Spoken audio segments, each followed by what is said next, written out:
देख रहे हैं भवानी टाइम्स।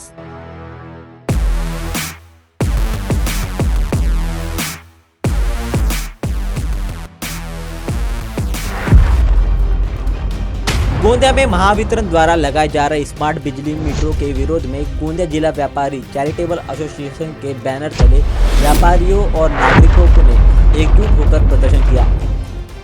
निर्धारित समय पर बड़ी संख्या में व्यापारी सरापालाई स्थित सागर ज्वेलर्स के पास एकत्र हुए और वहां से जिलाधिकारी कार्यालय पहुंचकर राज्य सरकार के नाम ज्ञापन सौंपा।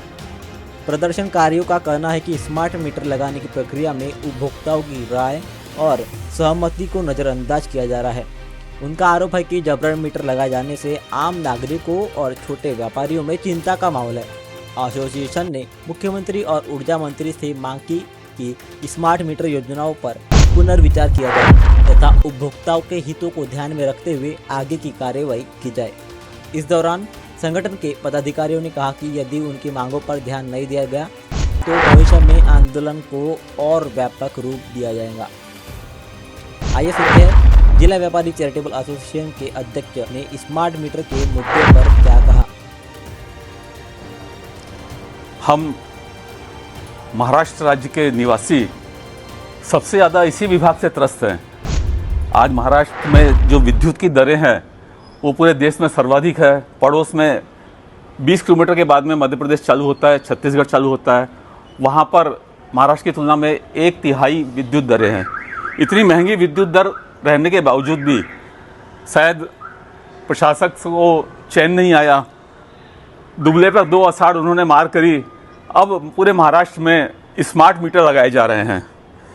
अगर स्मार्ट मीटर सही है, जो पहले मीटर थे उसी के तुलना में उसी प्रकार से अगर वो चल रहे हैं तो बाकायदा शासन ने उसका डिमॉन्स्ट्रेशन देना चाहिए, सभी को सजग करना चाहिए, शिविर लगाकर बताना चाहिए कि यह स्मार्ट मीटर या पुराना मीटर एक बराबर है, बल्कि इसमें जो फ़ायदे हैं वो गिनाना चाहिए।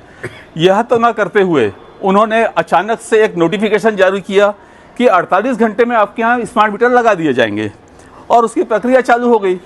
तानाशाही प्रवृत्ति से किसी के भी घर में जाना और उनके मीटर उखाड़ के नया मीटर लगा देना। हमारे कई व्यापारियों के साथ में यह घटनाएं हुई। उन्होंने कहा कि हमें समय दीजिए, आप हमें समझाइए कि स्मार्ट मीटर क्यों ज़रूरी है और इसमें क्या फ़र्क है, परंतु उन्होंने उसको कोई भी ध्यान न देते हुए ज़बरदस्ती जबरन तरीके से पुराने मीटर उखाड़ के नए मीटर लगाए। आज गोंदिया जिला व्यापारी एसोसिएशन, जो कि इस जिले की सबसे बड़ी संस्था है, सबसे ज़्यादा सदस्यों का प्रतिनिधित्व करती है और यह संस्था रजिस्टर्ड है, यह प्रशासन से, मुख्यमंत्री से, जो कि स्वयं ऊर्जा मंत्री भी हैं, उनसे एवं एमएसईबी के अधिकारियों से यह निवेदन कर रहा है कि इस प्रकार का तानाशाही रवैया ना अपनाएं।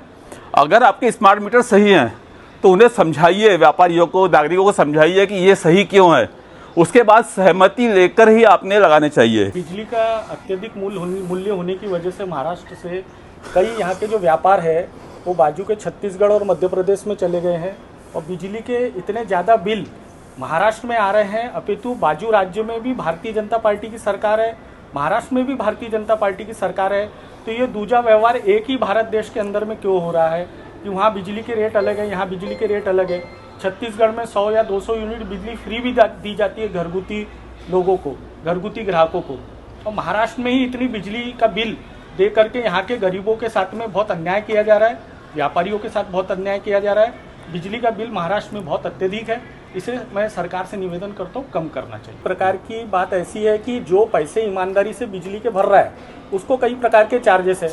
जब अपन मीटर लेते हैं तब अपने से एक बड़ा अमाउंट लिया जाता है, उसके बाद में हर महीने उसी मीटर का किराया लिया जाता है, उसके बाद में 16% 18% बिजली जलाने पर उसका टैक्स लिया जाता है। फिर जो लोग चोरी करते हैं उनके नाम पे अतिरिक्त अतिभार भी हम लोगों को ही, जो लोग ईमानदारी से बिजली का बिल भर रहे हैं उन्हीं पे ये भार डाल दिया जाता है।